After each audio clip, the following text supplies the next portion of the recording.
Hey, deserving listeners, 90 Day Fiancé. Let's watch. Yeah. Stand up and applause. Stand up and applause. Yes. Is he Parisian? Yes, he's French. Good lovers. Viva la France. Yes. You should ask if he wants to get married and have kids. Yeah. All you want is kids and marriage, eh? It's logical. Wow. So, Natalie, now some people say it's kind of cultural, right? That for Ukrainian women, it's all about getting married and having kids. And if you don't, then there's something wrong with you. I think someone actually commented, a few people actually commented about that. So it's your orientation. It's how you see the world. It's like trying to convince Summit's parents that divorce is okay or something like that. I don't know if that's, let me know in the comments if you think that that's, but you know, Natalie, it's just like she's not, just doesn't register the narrative of what she's saying. I mean, what Stephanie is saying is, I'm a millionaire and I finally had sex with someone and I enjoyed it and this is great. And then the first thing that comes to Natalie's mind and the thing that she said, oh, you should get married and have kids, right? You're going to get married and have kids, right? Because that's the, you know, it's the logical step. It's not the logical step. It's the logical step if that's your goal in life and if that's where you're oriented primarily, which you are, which is fine. But I don't think Stephanie's oriented that way. Oh, maybe she is. Let's see what she says. See, I don't want kids in marriage right now. I mean, a man has to be open about it. If he doesn't want kids, why would she waste his time? Wow. So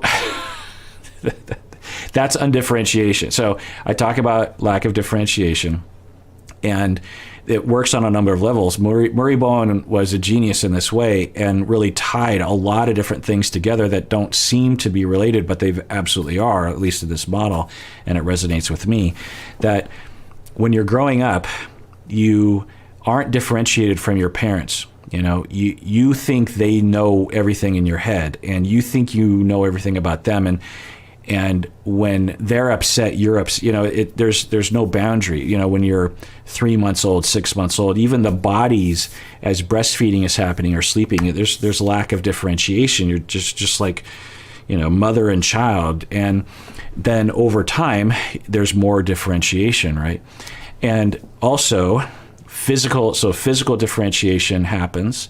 There's also emotional differentiation, identity differentiation, where mother will, over time, starts to see her parent will start to see themselves as less of defined as this person's parent and more of, well, that's one of the roles. To a 5-year-old, to a 15-year-old, you are their parent. You're also a spouse and a worker and a friend and a family member. But when you have a 2-month-old, sometimes you're 100%, your identity is just taking care of that child. So there's all these levels of differentiation, right? And it coincides with the ability to differentiate between thinking and feeling, the ability to look at your impulses and your emotions and evaluate them and choose whether or not you think those are rational and go along with. When you're in love and you're like Stephanie and you're having sex and everything is great, you're looking at your feelings, go, ooh, this feels good. I'm going to go along with it because it's safe. But in other moments, when you're flipping out and you're like, how come he isn't texting me back? And you go, wait a second, I think I'm reacting and I'm not being fair in this moment. I'm distorting right now. He's probably just busy. That's differentiation, the ability to go with your emotions or not go with your emotions, right? So you're differentiating between your thinking and your feeling. For fused people, they both fuse with other people and they fuse their emotions. So they fuse physically, they fuse in terms of identity, and they fuse in terms of emotionality and thinking. And for Natalie in this moment, she is hearing Stephanie talk about a man that she had this wonderful experience with, and she immediately says, "Oh, well, you know, you're going to get married and have kids, right?" And then Stephanie says, "Oh, well, you know, I'm not ready to get married and have kids yet." And then, you know, Natalie's like, "Well, it's logical, and you know, you can't waste his time." So she is identifying with the man without even knowing him, and so it's this lack of differentiation between not only her thinking and feeling, because if she was able to look at her feelings, she'd be like, oh, I'm kind of jealous a little bit of Stephanie because she seems to be having this great time and they seem to be really hitting it off. I wish I had that. And that would be okay. But then you'd look at it and say like, well, but you know, these are just my longing feelings. And then the other lack of differentiation is lack of differentiation between Natalie and the man, because she's fusing with the man. She's putting thoughts into his head that she doesn't even know exist. She's thinking that Stephanie is wasting his time by not considering having kids. I mean, I think that's let's rewind that. Good lovers. Viva la France. Yes. You should ask if he wants to get married and have kids. Yeah. All you want is kids and marriage, eh? It's logical. See, I don't want kids in marriage right now. I mean, a man has to be open about it. If he doesn't want kids, why would she waste his time? So I'm a little confused as to who she's siding with, but either way, she's fusing with someone. I think she's fusing with him and saying that she is wasting his time, or is she fusing with Stephanie, thinking that he is wasting her time? Either way, she is completely off topic. I mean, what is it to her? One. Two, it sounds like Stephanie doesn't want to have kids and get married yet. And we have no idea what the dude wants. The way things sounded, it sounded like they were seeing eye to eye, Stephanie and this man. So I'm guessing that the man wasn't like, hey, we're going to have kids and get married. Otherwise, I'm guessing Stephanie would have mentioned that. So it's just interesting to see. A lot of people do that. Doesn't make her pathological, but it does provide another data point of lack of differentiation that we saw. And we have to, we don't have to look that far back, but in first season, I believe, when they were in Ukraine, Natalie, that one time when she was like, they were sitting around the breakfast nook table with the mom and Mike, and she was like, when are we going to have kids? And Mike's like, well, we could talk about it. And it started to trigger her. And even though I think Mike, but in his sort of non-disclosure way, meant to say is like, absolutely, if we get married and we're married for a little bit of time, absolutely, I want to have kids. Let's do it. He didn't really disclose that. I think that's what he was meaning. But what he was saying is like, I just got up. We just, we're just getting going. Like, we don't have to talk about that right now, do we? And she was convinced that he was saying that, he didn't ever want to have kids, and he was like denying it to her or something, and she was extremely hurt, and then she goes crying, and she has a complete meltdown, regressive meltdown in the bed. That's more that undifferentiation, right? That emerging of feeling and the inability to look at it and say like, okay, well, it'll be okay. We're dating, we're just having breakfast. I think I'm hearing that he wants to have kids at some point. We'll talk about it later. Or even like, let's change tactics. Mike, are you open to having kids at some point if things work out between this? I'm sure Mike would have said, yeah, I'm sure. Oh, okay. The ability to kind of think through the situation instead of just going off the cliff emotionally. And so there are a lot of evidences pointing towards Natalie having a pretty rough childhood, because that's where this lack of differentiation comes from, such that she's now fusing with an individual that isn't even in the room, and she has no idea what's happening. I still have my home in Sequim, but I just got an apartment in Seattle, so. Oh, okay. Now, what made you move to Seattle or get an apartment in Seattle? They canceled like 50% of the ferries and a bunch of other things, so it takes about 5 hours to get back and forth on the day now, so it's just... Yeah, I can attest to that. I didn't run into that until recently. Usually the ferries, there's a whole ferry system that goes from the Seattle side of the Sound to the Sequim side, and there's all these different routes, and they're usually pretty convenient every half an hour, but actually Stacy, my wife, had an art show on the other side of the Sound and was going to deliver art to the art show. It was going to be a remote art show because of COVID, but she actually had to drive all the way around the Sound, which is really inconvenient because there were no ferries, which, so he's saying he got an apartment in Seattle because that's where he works, and it made it really inconvenient to get around. It's not worth it. It's funny because when I came, you never moved to Seattle. But all of a sudden, now when I left, you moved to Seattle. She wants to get to the finish line right now. He would stay at his work for 12 hours. I never saw him. He would come and he would go to work. So practically my 90 days was Natalie and the wood. Yeah, and Natalie can absolutely complain about that. I think Natalie interprets that as Mike doing it on purpose. I think she has a pretty negative narrative about him, and maybe he did. Maybe he purposely worked all the time because he was trying to not be around her and he wanted to, make her miserable. I think he just worked a lot.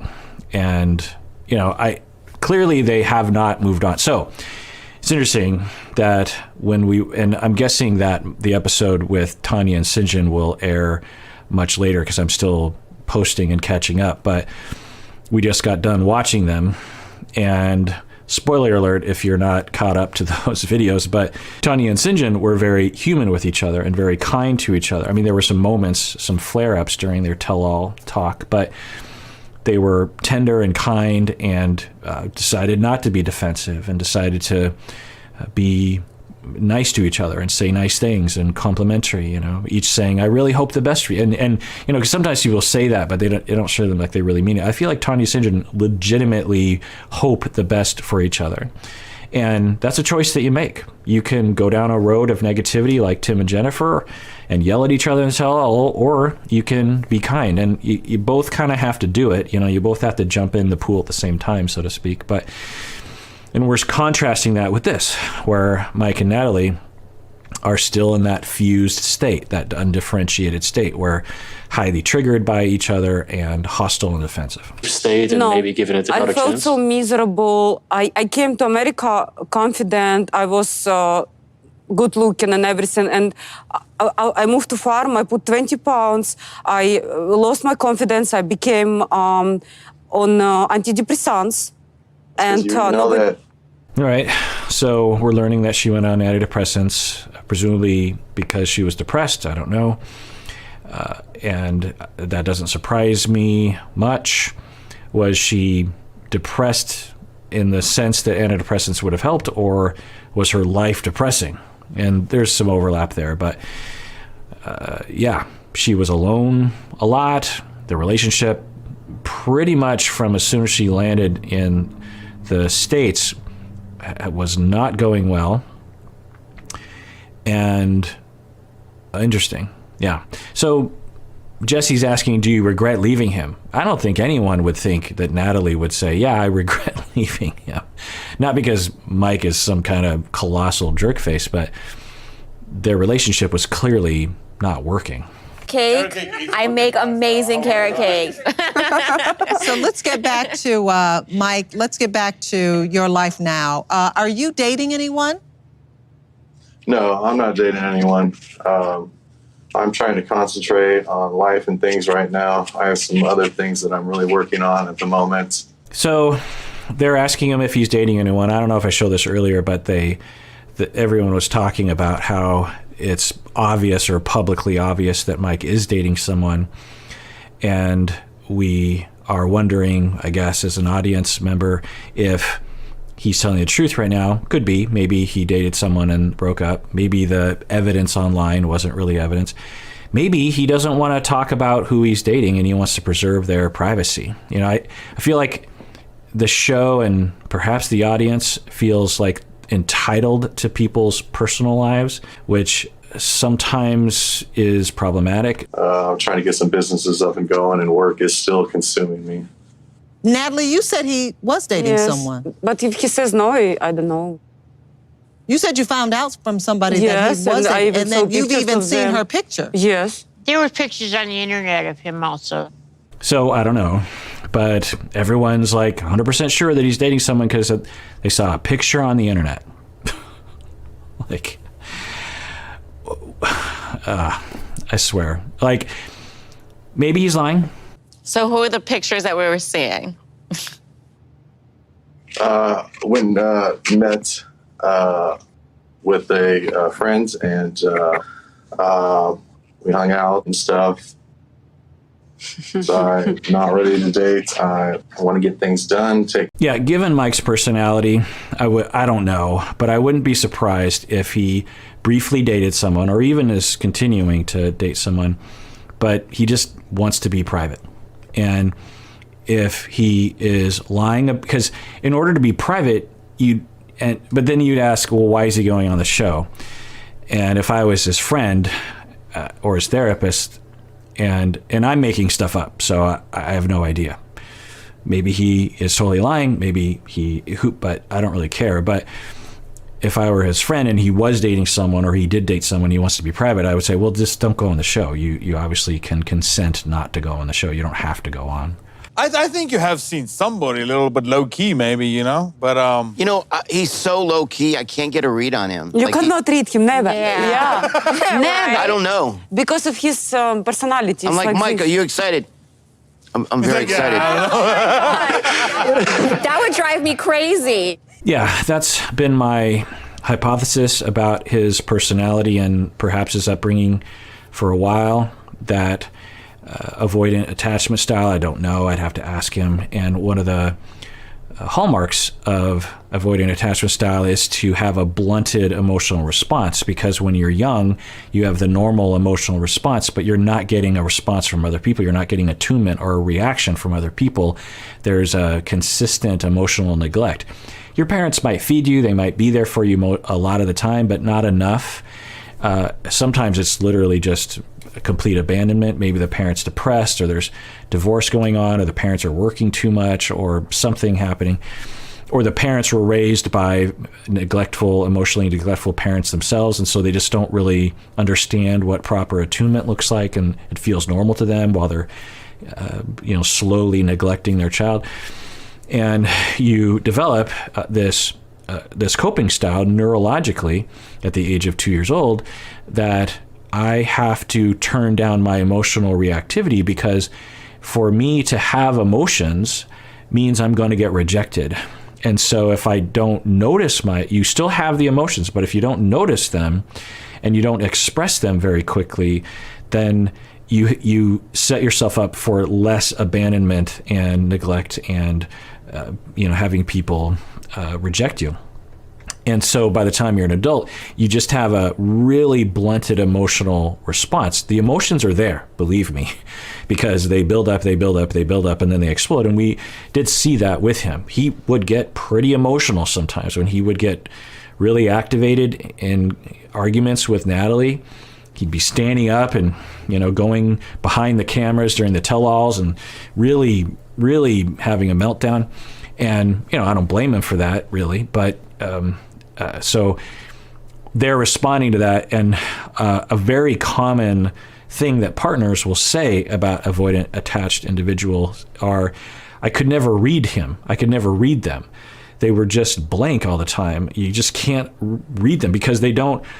It's a lot of things are happening internally, or they don't notice what's happening. And they have a policy of shut down, under stress, shut down, because when they were kids and they'd be stressed out, they realized, look, I just need to shut the whole system down because I keep screaming and asking and giving all these indications that something's going on with me, but no one is paying attention. So under high stress, I have to shut down. She had started going out on dates. How did you feel when she told you that? I didn't really even think about it. Like, I don't even really talk to Natalie. She tries to reach out to me all the time, and I don't even respond to her. No, he doesn't respond. You're a little cold. I mean, I would die if you were just like, I don't give a fuck about Tanya. Right. So this video of me reacting to them a little bit ago we'll publish later. But yeah, I'm glad Tanya spoke up. It's just like, wow, given how we just had me and Sinjin, although we're breaking up, we were tender with each other. Tanya, spoiler alert, said something to the effect of, they asked her how she would feel if a few years from now Sinjin has a child with someone else, and she was very human. She just said, well, part of me would be really hurt because I'm like, how come you didn't do that with me? But another part of me would be really happy for him. Such a human, tender, differentiated moment. And we contrast that with what Mike is doing right now, which is that shutting down, which we have seen consistently through the story of Mike and Natalie, particularly as things started to get bad. When in doubt, shut down. Don't think about it. And if we hooked him up to a lie detector test, I'm guessing he would pass. That he's not lying. When they ask him, what do you think about Natalie dating other men? He says, I don't really think about it. I don't really think about her at all. Who knows? But I'm guessing he's telling the truth. that he doesn't notice what's happening with him. And so he just goes to work, and that avoidant attached people can also be workaholics at times, because it's a place that provides structure and things for them to do that have concrete value, and they can avoid going home. And we could imagine that for him, that was convenient, or maybe even worked more, because, you know, as soon as she came to the States, they were having troubles. So, you know, Tanya is observing, it's just like, whoa, contrasting you with me. Wow. You're like, oh my God, like, damn, 4 years down the fucking drain, huh? She just fucking up and left me. She left and left everything. I gave her everything, and that wasn't good enough for her. So, I mean. Okay, now the feelings are starting, right? He's starting to unshut down a little bit. And this is the first layer. The first layer is, I don't think about it.